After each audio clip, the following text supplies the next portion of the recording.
You say, I'm not Melayu like you. I am Melayu Baru. Poyo elitist Malay like a certain Mahathir, I speak too much English. Konon yung putih, perasaan British. And that I use too many adjectives and verbs, ones you've never even read before or even heard, and that I have a way with words. You say I have a way with words. See, what I think is that words have a way of making themselves heard, of making people what they are, what they really mean, what their direction is. So if you want to come up to me and tell me that I have a way with words, be prepared. Because I'm going to say, I heard you, but I'm not heard with your words, because I'm not the one who don't know who I am, what I live for, and what I want to do with my life. Because you see, I know who I am, I know what I live for, and I know what I want to do with my life. And that is just probably too many words for you to understand. And you just couldn't comprehend why a Malayu, like me, like you, can seem so in hand, speaking with the tongue that he wasn't even born with, freely and fluently expressive way that he was not even supposed to be seen with, or heard with, or think with. As if he's forgotten the national language that the national constitution nationally imposed the nation on what the national should naturally be conversing with. I mean, do I really have to kiss and junjung the keris? Assalamualaikum. I'm a wordsmith. I work with words. I'm a freelance writer, copywriter, editor, translator. I've been published. My works are available online, in anthologies, in advertisements. I also teach English via the social enterprise English Jer. But I'm most commonly known as a spoken word poet.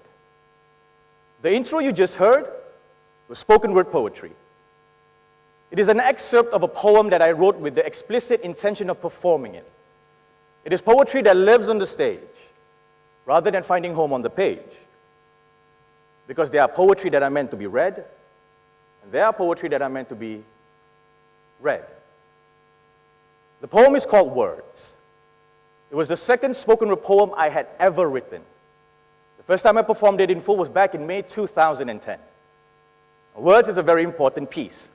It was the first piece I memorized in full. It was the first time I consciously code-switched in a poem. The first time I rhymed English with Bahasa Melayu. It was the first time I had ever slammed, and the first time I actually won a slam. And I've never looked back since. But the most important thing about words is why I wrote it. It was a girl. Okay. Words were important to me since I was a kid. I was born to a middle-class suburban KL family, a Subang kid, PJ boy, Ipoh soul, anak jati KL. I started talking fluently at 4. At 6, Ibu sent me to an English kindergarten. At 7, my late dad 送我去华小读书。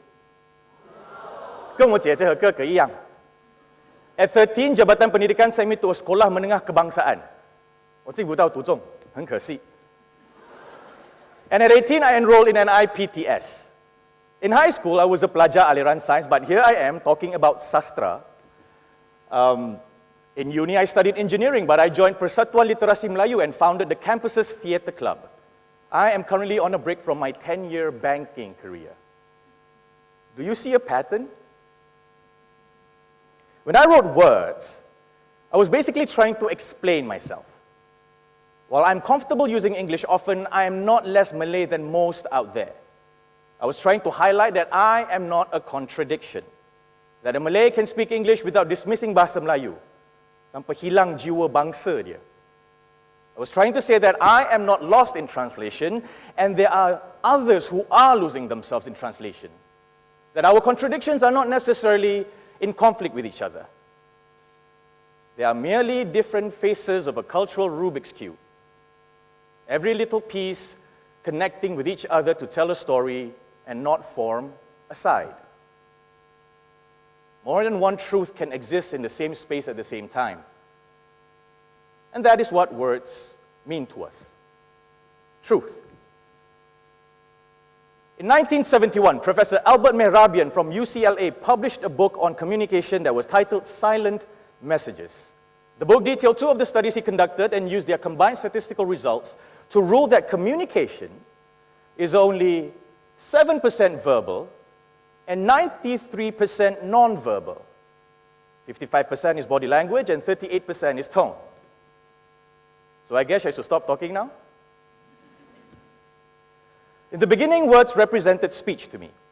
Growing up a third culture kid, I thought language was an equalizer. If I knew the same words as everybody else, I would be one of them. I would be accepted, I would be the same, I would belong. And if I knew more words, I would belong more. In my primary school, the top placing student in every class gets moved to the best class the following year.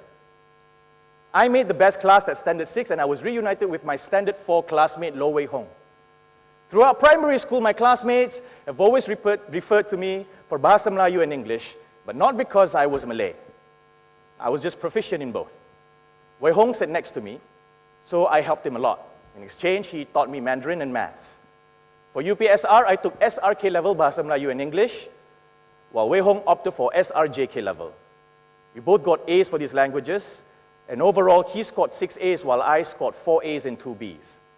At the year-end exams, he placed around 8 to 12, while I placed 18th. We both ended up at the same school, Sekolah Menengah Kebangsaan Laki-Laki Bukit Bintang. But he was held back for 1 year in removed class, while I went straight into Form 1. If we shared the same words, then why don't we have the same answers? In 2001, I read Tun Dr. Mahathir's book, The Malay Dilemma. I'm from the Mahathir generation, by the way. My late father admired him a lot. Born 3 months into the Mahathir administration, I am an early poster child of a new moderate Islamic nation. My skin is Nusantara sun smiling on Sunda brown. It is the color of privilege.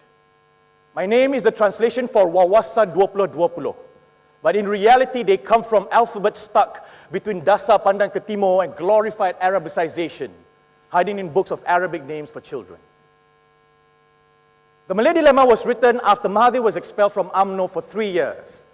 The book was published in 1970 and was promptly banned. The ban was lifted in 1981, when he became our 4th Prime Minister. I read it because I was looking for the answer to why I don't fit in. I know the same words and languages, but it wasn't enough.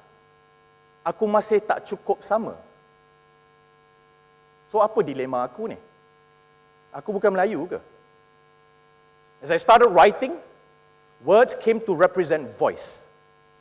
I learned that while we may say the same words, we don't speak the same way. Even when we say the same things, even when we mean the same things. So how should I speak? Who should I sound like? Who am I? You know his fly when his hair is dyed and drill cream to spike. And the only thing he ever thinks about is balik sekolah and his own motorbike. Don't bother with the fact that he's too young to get a license but still wants to ride. Fact is, he's been riding since 13 and has been running errands for his dad on the side. Youth on the slide, fallen by the wayside, long ago in a black night where he didn't want to run but couldn't hide. And had to do so because getting those cigarettes for Abba was his only way to a joyride. While his father makes a woman out of his sister, makes a martyr out of his mother, as he writes another chapter in his motorcycle diaries. A chapter full of adventure and color, black jackets and brown boots and pink tights, yellow lights and red lights, all just another shade of green to his eyesight. Another shade that says he can make it right if he just don't stop. And if he goes faster, faster, he will be on top. And that life is a never-ending race, and his ride was his only saving grace. But if he could run that red, then he could have run for the state, or fly to the States, come home and engineering graduate. But the only office he has is a 24-hour mama. The only time he flew was when he did the Superman. The only certificate he has is his grade 3 SPM. But all that didn't matter, because he's already got what he needs. He's got his brothers. He doesn't need to run for the state because he runs its streets in the dead of the night when the Wakil Rakyats are fast asleep. In his red EX5 and black leather jacket, no shirts, no ties, no bush jackets, no need for nonsense titles and deeds, no doctorate, no PhD, no degree, no IR, no need. He's won all of them with his perenging speed. Scourge of the road, boogeyman of the late night drivers, king of the streets, king the day he left school and embraced the cold city night beat. King the day he felt he belonged, as his brothers gave him a sticker with his helmet and put the keys to his freedom and future in his hands, so much more than the state or the school or the ustad or the ustazah ever can. Beer cans, one-night stands, because you see, they don't understand what it's like to grow up in 2-room flats, where his appreciation and understanding of the institution called family fell flat, fading away in the smoke, as his father sits at home puffing all day and watching TV, and then yelling at the wife from the living room asking for more money, and then blaming her for not working hard enough to earn a living, while she is hurting, her back straddling, number 4 and doing the laundry and cooking, and he's thinking, no way I will ever be king, kan? No way I will suffer only to become a statistic of the dasar ekonomi baru. Apa yang dasar? Apa yang baru? Kita istighfar, diorang nyanyi lagu. Kita baca surat khabar, diorang baca buku. Kita terbiar, diorang buat tak tahu. Kita bersabar, diorang tak ambil tahu. Cuma mahu rumah besar-besar dalam hutan batu, berjuta-juta, beribu-ribu satu. Ini bukan negara kau seorang, babe. Ini pun negara aku. Ini negaraku. Tanah tumpahnya darahku. Rakyat hidup bersatu dan maju, dan maju, dan maju, dan maju. You know his fly when his hair is dyed and brill cream to spite. And the only thing he ever talks about is bike races, bosias, and his own motorbike. That's all you'll ever know about him. You'll never know his story or the pain he couldn't understand from history.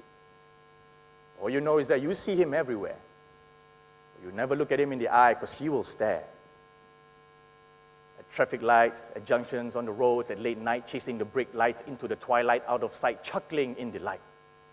Another pair of 16-year-old tits hugs him tight. Another young knight headed for one of life's exits. As he helms on, revs up, and ramps it.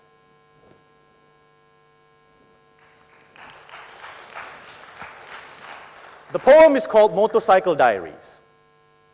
I wanted to always write about my society, my reality.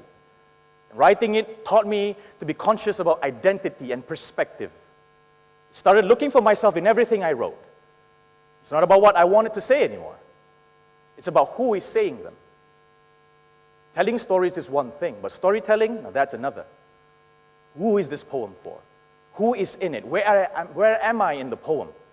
Is it my place to tell these stories? Why is this story important to me? In 2010, I read Syed Hussein Alatas' seminal book, The Myth of the Lazy Native. It was published in 1977.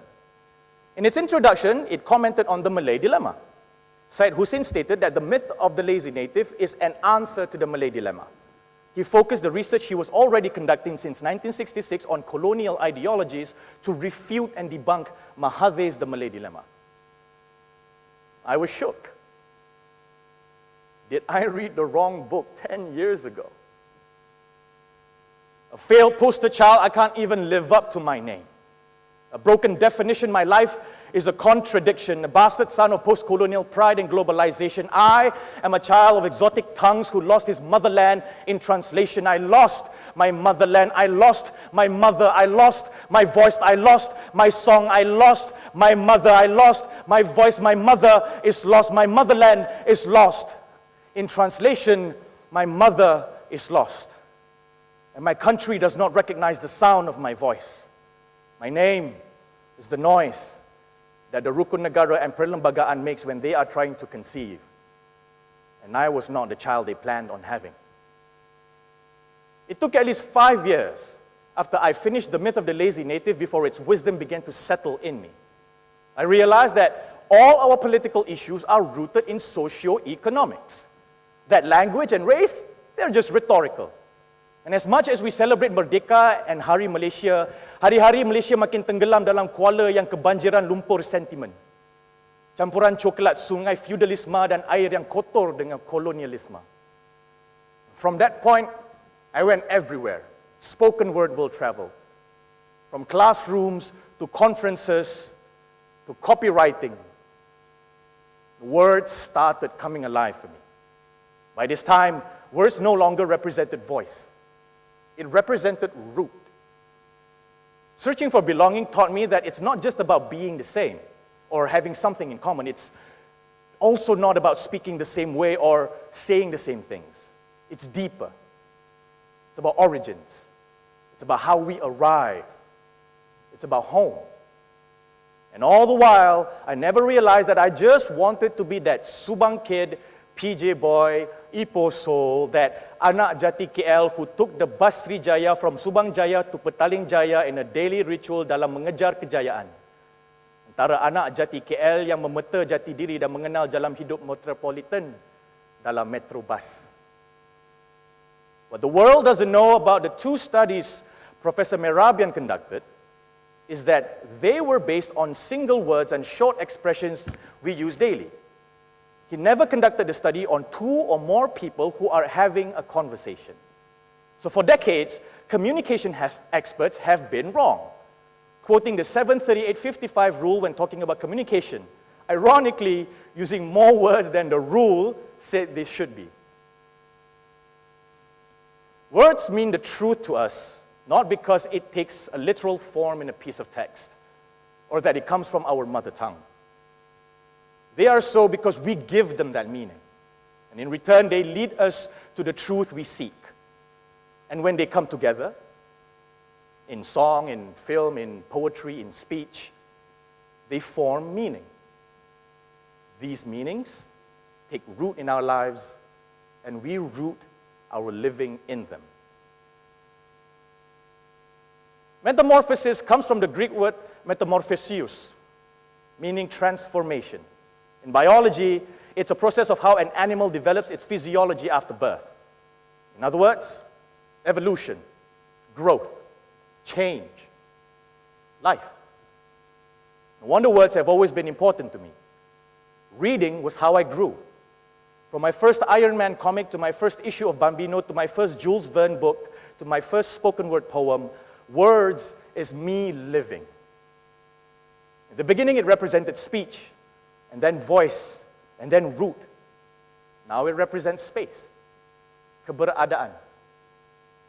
Up to this point, I've said approximately 2,057 words. If you are taking one word home with you from today, please let it be etymology. It means the origin of the word, or the study of the origins of words and how their meanings change throughout history. Meanings change through time. And after we accept them, we change with them. Because truth changes. And that is why the word is alive. Like these two Chinese words. Tao, tao, tao, tao, tao, tao, tao. In Mandarin, they sound exactly the same. And if you don't see these words in front of you or hear how they are used in a conversation or even observe the gestures of the people who say them, you would think that they are one and the same. So maybe Professor Merabian was right after all. And the girl? She didn't fancy Malay guys, but somehow fell for me. I didn't reciprocate her interests, and in the fallout she said, I had a way with words. So I was just trying to explain myself and tell her that while I am a Malay guy, I'm not exactly the same as the Malay guys she was referring to. Otherwise, she wouldn't have fallen for me. I am my own Melayu. I mean, do I really have to kiss and junjung the keris? Because you see, thing is, you seem smart and well-educated, a beneficiary of the education system that the nation established and implemented, reading and remembering and following and memorizing and then regurgitating everything that you read and remembered and followed and memorized in exams at public schools, primary schools, boarding schools, they sterilized, and then in universities, colleges, university colleges, college universities, on government and corporate sponsorships over here and overseas. You may very well one day grow to be a minister because you've already memorized the official JPA song, but let me tell you this. You're wrong. But don't worry. I'm not blaming you. Don't be defensive. I'm not accusing you. Don't be sarcastic. I'm not patronizing you. I'm just saying that I know it's not you. It's not your fault. No, it's not. It's the education system. It's a system that educated you, not yourself. It's a system that did not educate you to educate yourself, so you wouldn't have known. And now, you are part of that system.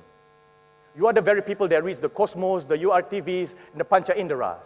You are the very people that could not even commentate a sports match in Bahasa. You were the ones who translated duck to itik in movie cinemas. And back in 2010, in the D80 movie, starring Bradley Cooper, instead of tank to kereta kebal, it was tank to tangki. And you were the ones who translated melody to melody with such when there's such a word as irama, or lyrics to lyric when there's such a word as senikata. And you were the ones who coined the term bahasa, jiwa, bangsa. And now you want to call me a traitor for standing here speaking in English when you were the ones who allowed your souls, our souls, to be diluted with borrowed syllables and direct translations that was not even reflected on and regulated, losing context of what it was supposed to translate and convey, losing the message and the meaning somewhere along the way, and you still have the guts to come up to me and say that I have a way with words.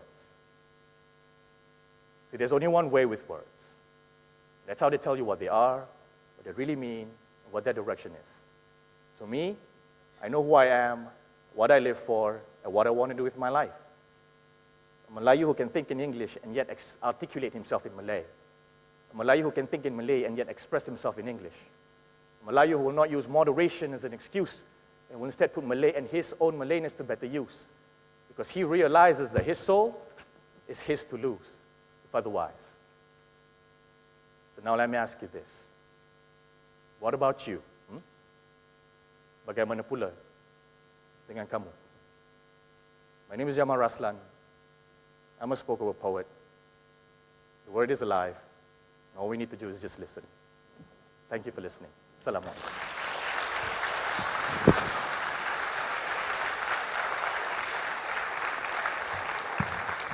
Thank you so much, Jamal Raslan. And the word indeed is alive. So, ladies and gentlemen, Jamal has another piece prepared for all of you here, and it's called Legacy.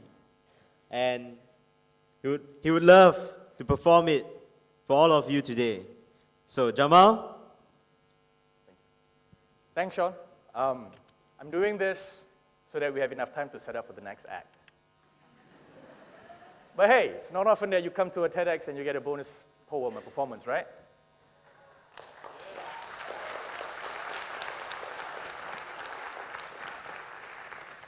One thing that I did not say upstage, because 18 minutes is not a long time, and I have a lot of things to say, is that when I talk about words representing root to me, it helped me learn more about myself and find out who I really am. It helped me talk about things that I never had the bravery or courage to talk about. Words gave me the courage to be vulnerable. And in this day and age, that is arguably the most difficult thing for any person to do, especially men. So this poem is a tribute to my late father. And I think you guys can figure out what the poem is. I sometimes call it legacy, but sometimes I call it YNWA. My father and I have a complicated relationship. We both suffer from footballitis, and though we both think that life is just another game of football, but on a larger pitch, his was a battlefield, while mine was a playground. We both chose red as our color, but while he puts his on with pride, I wear mine with passion. And while many don't see the distinction, what it means is we see things in different definitions when we put our rose-tinted glasses on. You see, he grew old, a United fan, while I grew up, a Liverpool supporter, Mancunian scouser, dreamer, believer. He learned magic in the theater while I witnessed miracles in the cathedral. My first match with him was the 1996 FA Cup final, where England's best young sides clashed with King Eric going up against God. And as the Spice Boys became nearly men, my father called a toast to their first ever double-double, while McManaman called out to the boy in me. Like any Malaysian boy, the sight of someone in full flight with a ball in his feet and his hair in full pursuit was magic.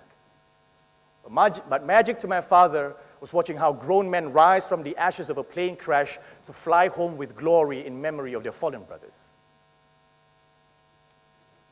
When you grow up with kamikaze fighter planes for shooting stars and gunpowder for fireworks, magic has less to do with wonder than it is about fire.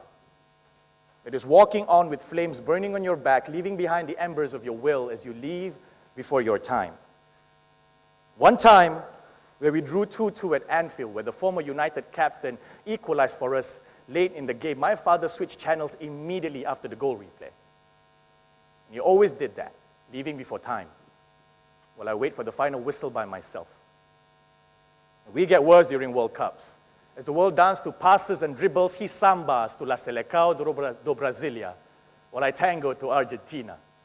Pele, Maradona, Jogo Bonito, La Nuestra, and when the Euros arrive, he comes alive in total football. While I go tiki-taka.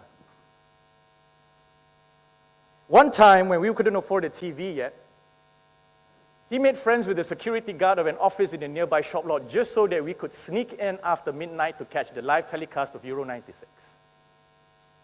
But he only let me follow on weekends because he said school was more important. You see, his life followed simple codes.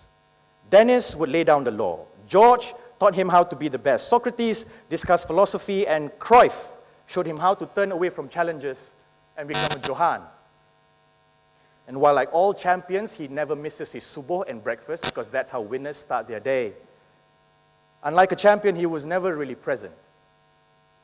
And the only time I see his face was during weekly Premier League highlights. The only time I hear his voice is on Mondays whenever the school is gushing about Beckham's latest free kick. The only time we shared derbies again was whenever I played football at the polo ground with my United friends. If this was how having a champion felt like as a father, then no wonder I felt like a loser supporting Liverpool all those years. It's bad enough that you don't get to share the joy of winning. You had to feel that you're not good enough for the man who was you. If life was all simple and coded, then why didn't Dennis tell him that the only law that he needed to set was staying till the end? Why didn't George teach him that being the best didn't really matter as much as being there? Why didn't Socrates tell him to just let go of his ideals and move on? Why the only thing he picked up from Cruyff was how to turn away from challenges and leave? Bill Shankly once said that football is not a matter of life and death. It's more serious than that. It's about legacy. It's about passing on. It's not about the short pass or the long pass. It's about the right pass. And as I wonder, where is my pass? When will I ever get the ball? I realize, like how it was for my father, magic has less to do with wonder for me because I am tired of wondering if he will ever show up. Magic is the fire that I breathe out from the furnace of my mouth that burns every single word I say onto your skins for every single word that he never said to me. And that is why I still have his phone number in my phone till today, hoping that he would take a $5 from his five-a-side with God to just call me up and say, Mama, I didn't stay to the end because I couldn't bear the look in your eyes when you see how far I have fallen. Being the best mattered more to me than being there because it will remind you of how I let you down. When you have spent 20 years of your life holding on to something wrong, the question isn't about letting go. It's about what's left. Because the best of me came before you, and as much as that hurts you, it hurts me more to know that the best of you will come after me. But like all Mancunians before me, I will not leave without a fight. And even though this battle is already lost, I hope that whatever dying embers of my memories will rest in those angry eyes of yours and light up everything you see, because we both will have our fair share of comebacks, and that is why you will never walk alone, son. You will never walk alone. And until that day comes, I will wait for the moment when Fowler tees up a volley for me and says, "Go on, lad. Hit it. That one's from your old man." Thank you very much.